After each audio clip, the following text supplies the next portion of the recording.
টানা ছুটিতে এখনও জমজমাট পাহাড়ের পর্যটন খাত। বান্দরবান থেকে আরও জানিয়েছেন ইয়াসিনুল হাকিম। ঈদের টানা ছুটিতে পর্যটকে মুখরিত হয়েছে বান্দরবানের পর্যটনের প্রত্যেকটি পর্যটন স্পট।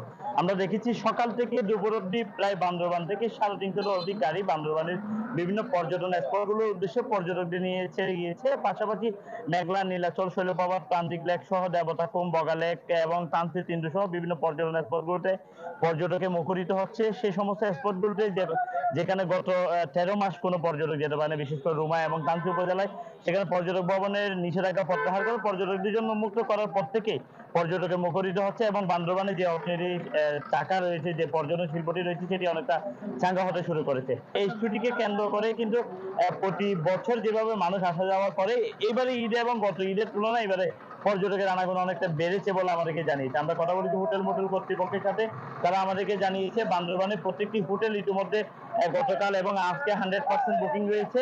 টুরিস্ট পুলিশ আমাদেরকে জানিয়েছে পর্যটকদের নিরাপত্তার জন্য বান্দরবানের প্রত্যেকটি পর্যটন স্পটে তারা বাড়তি নিরাপত্তা জোরদার করেছে এবং পোশাকে ও সাদা পোশাকে পুলিশের নিরাপত্তা তারা জোরদার করেছে। আমরা কথা বলেছি জেলা প্রশাসনের সাথে, জেলা প্রশাসন আমাদেরকে জানিয়েছে পর্যটকদের নিরাপত্তায় বান্দরবানের প্রত্যেকটি পর্যটন স্পট যেহেতু খুলে দেওয়া হয়েছে এবং জেলা প্রশাসন, উপজেলা প্রশাসন পর্যটকদের নিরাপত্তার জন্য বিভিন্ন ব্যবস্থা গ্রহণ করেছে বলে তারা আমাদেরকে জানিয়েছে।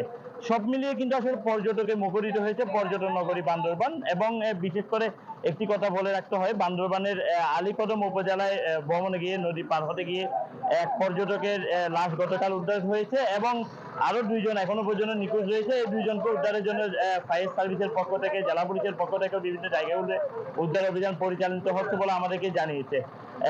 সব মিলিয়ে কিন্তু পর্যটকে মুখরিত হয়েছে। পর্যটকদের কিন্তু বিভিন্ন জায়গাগুলোতে ভ্রমণের জন্য প্রশাসনের নির্দেশনা মেনে চলার জন্য পরামর্শ দিয়েছে জেলা প্রশাসন।